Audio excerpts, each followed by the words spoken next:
Hopped the plane off of LAX.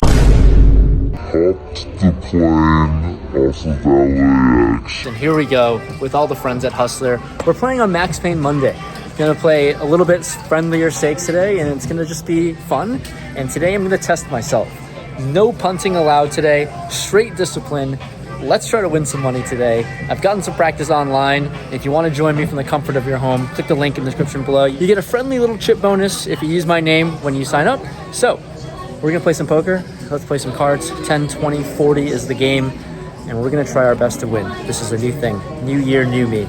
So to set some context, I actually showed up to Hustler an hour before the stream started because they're running a special 10, 20, 40 game that they're playing every single Monday, and they asked me to come early, so I decided to splash around. It's the exact same game that we're going to play on stream, so it was a pretty good warm-up session, and we played a few significant pots I'd like to go over that I ended up recording vertically for shorts. So I pick up Jack 9 of clubs on the button. There's a cutoff raise to 150. I 3-bet to $500, and the cutoff calls. So $1,000 in the middle, give or take. And the flop is Jack 6, 3, 2 diamonds. He checks over to me. I throw a half pot bet of 500, and my opponent calls. The turn comes another low diamond, the 5 of diamonds. Actually going to go check, check. River 7, so connected board, and I don't really love it with top pair, but my opponent throws out $700. I call. He has ace queen high, and I'll take down the very first pot of the night, which is lovely. Second pot, much bigger. Action folds to me. There's a $160 straddle to my left. I'm in the $80 straddle, so we're playing 10, 20, 40, 80, 60. I raise ace queen to $400. My opponent 3-bets to $1,200, and I'm in a gambling mood. I decide to go all in for about $11,000, and he snap calls with pocket kings. That is not good for me. We decide to run it one time, and I need to get lucky when no ace comes. Pocket kings will scoop. Immediately off the bat, I lose my $10,000 buy-in, and I get stacked. But thank goodness there are things called rebuys. So I add on for another 10,000, and I pick up ace king this time, which is the even better hand, and I raise it up to 200 under the gun. There's one player who makes the call. The cutoff 3-bets to 1,200. The button, Ishan, makes the call for 1,200. And if I'm going all in with ace queen, you know I'm going all in with ace king. So I jam for 10K that I just rebought for. Cutoff makes the call for about 10,000 in his stack as well. The button ends up folding, so we've got another 20K pot brewing, and this time it's a better flip. It's ace king versus his pocket queens, and we run it one time yet again, and the board is no help. No help whatsoever, and right off the bat, I am down $20,000, which is not the best start in 1 hour, but then the stream starts. So I want to set some context of today's game. I brought $60,000 today with me at Hustler. I've already somehow lost 20,000 of it, but with $40,000 left to play on the stream, I'm gonna need to run it up. You know, for the people who watched live, they did not know that I lost this 20K, but you guys now know that I'm down 20,000 and I need it to win at least 20 to break even. Let's get to the stream highlights. Now that you guys are caught up, let's hop into the stream. It's Max Payne Monday, and I guarantee you someone's going to feel some pain today with myself and Peter in the lineup. It's a 10K max buy-in, so that's what I start off with.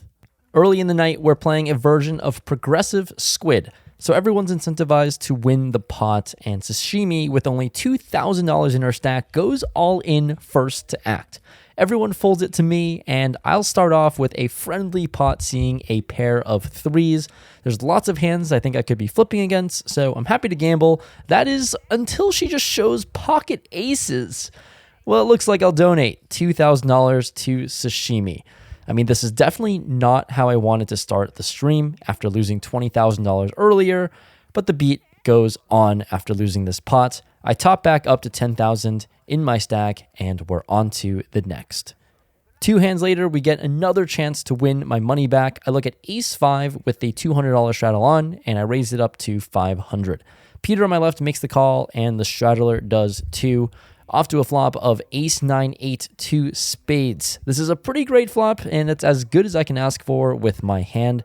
So I check it over to Peter, who bets out 700. JT then decides to check raise to $3,100. And in a splashy game like this, I see the perfect opportunity to just jam it in there with my weak top pair. To my surprise, somehow both players end up committing their stacks in the middle, so this could be one of the largest pots of the night so far, and if I somehow find a way to win this pot, I'd be back all the way even, including the pre-stream session. I'm not super confident that I might have the best hand, but everyone's reluctant to show.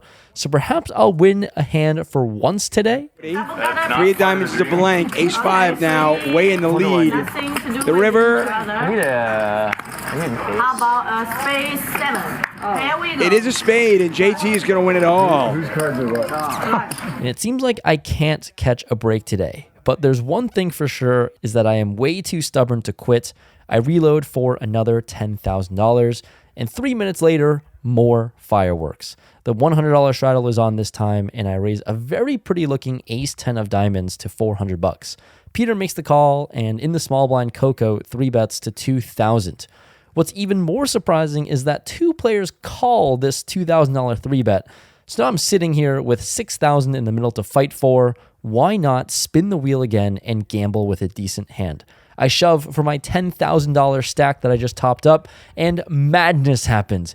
Everyone calls. I don't know how that's even possible, but this has quickly ballooned into a 4-way all-in pot with $36,000 in the middle. I might be behind here with ace-10, but this is another chance to get even. Winning this with all the action in front of me will put me in the black yet again. So let's sweat a run out here. Dog against the field. There's a 10.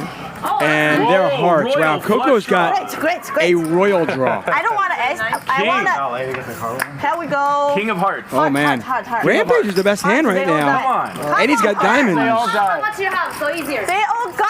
Oh! Wow! And once again, JT spikes the river, winning another monster pot. And on the river, one more time, I get fairly unlucky. I say goodbye to the big pot that just brewed. I was one clean river card away from winning this one. So about 20 minutes into sitting down in this session, I've played 3 all-in pots and I have lost every single one. Very quickly, this $40,000 that I brought into the stream with me has dwindled to $20,000. So I basically have 2 buy-ins left, and this could very well be a disastrous and quick exit from me today. But there's more opportunities to play hands, and the $200 straddle is on yet again. There's an early unraised to $600 and 1 player who calls.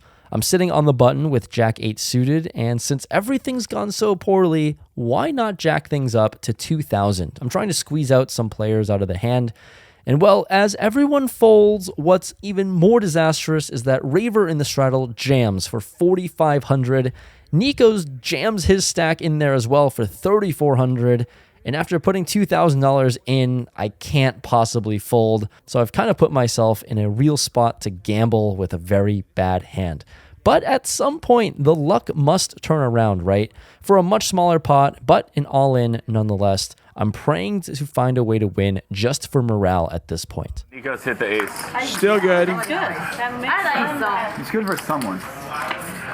There is no jack, no clubs, and seems like no hope for me tonight as I double up yet another player at this table. Now it just feels like I'm here to give double ups to every single person at the table.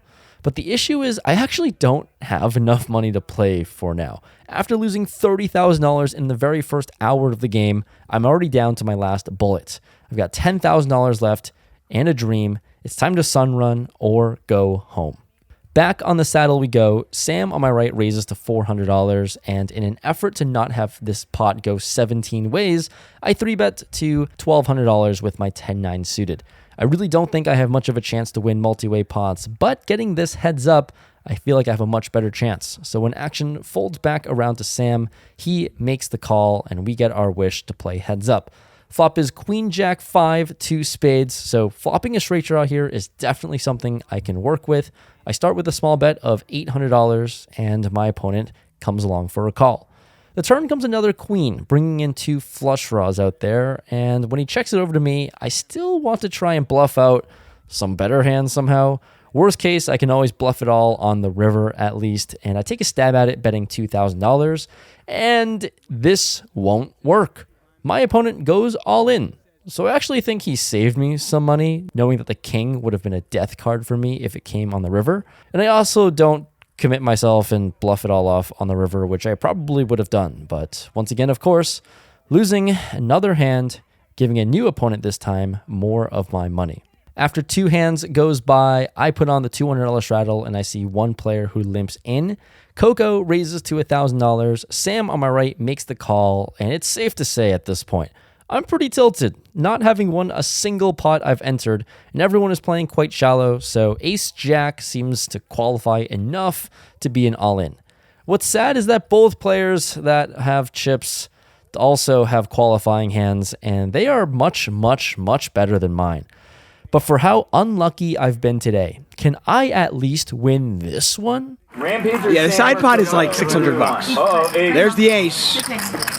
Coco in the lead. She's got the queen of hearts as well. Good? No? Ace in the face. I have one too, but I don't. There's the queen of diamonds. All right, let's good plan to you guys. You have a side pot with him. Really? If you have an ace, then you're good. And of course, Coco with the best hand wins. Rightfully so, I must say. But now, I actually thought I got felted in this hand, but somehow I'm still in the game. There was a tiny side pot left over where I had $300 left. So I double up the $300 amount. And without a single dollar left to my name here at Hustler, I'm sitting on a stack of $600 and a dream. Never have I felt so low. I'm playing a smaller game than normal, yet I'm still finding a way to run out of all of my chips in the process, so it seems like nothing has changed. There's a small part of me, to be honest, that hopes that I can spin this $600 into something special, like being even on the day, but more so a very big part of me that's just sitting in the shame of my own seat. I'm looking around at all the money that I've placed into each person's stack, and I've got nothing to do but sit and wait for one opportunity to spin this up. And after folding for a few hands, I look at the perfect opportunity. With $670 in my stack, I look down at 6-7 suited. I mean, if there was ever a sign of something special to happen, this is it, or else all hope is completely lost. I go all in naturally with my 7 high, and I've got some action with 2 players making the call. So instead of asking for a double up, I know for sure I'm tripling up here in my hope to stay alive as I flop a flush draw.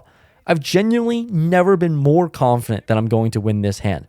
I mean, I can't possibly go an entire Hustler session without winning a hand, right? So with all the hope and manifestation in the world, I've got life. To a turn and river we go. Sammy. Just give him but one diamond. Only one diamond, Rampage. Oh, he's got a 6.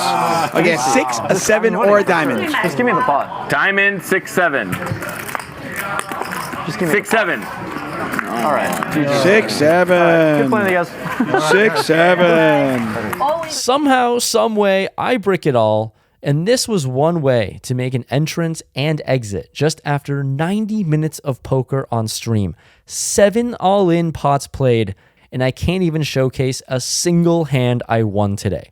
I'm walking out empty-handed, literally, and I need some time to gather my thoughts after today's torching. All right, guys, I just got home, did some reflecting, and never in my life did I think that $60,000 would not be enough for a 10, 20, 40 game. And never in my life did I think, after 1 hour of playing before the stream and 90 minutes playing on stream, I would lose it all. It's like 60,000 is a loss that hurts for sure. To put it in context, like I've obviously lost hundreds of thousands of dollars before in a single session, but like with the expectations of telling myself to be disciplined, to play well, all of these things combined with playing smaller stakes and to have a loss as big as this is mind-boggling. And I think I've reached some sort of new low or numbness to all the pain. But let me know in the comments below. I don't know. I don't think I personally played that crazy to punt off $60,000 in a game like this. Like, I had some good hands. But, you guys can let me know. You guys are never afraid to let me know your true thoughts. But, yeah, I'm in some sort of a rut. I'm in a really bad losing stretch, and I'm questioning all my decision-making. And on the one day I tried to be disciplined and play a smaller game for myself, to lose everything that I brought with me in a matter of minutes feels like a complete disaster. So I feel like I'm not in the best mental state, and I don't know how to get out of it. But this is one of the worst days I've had in poker, obviously. Things going the complete wrong way. I've lost more all-ins than I thought I was capable of, and appreciate you guys following along the journey. Peace.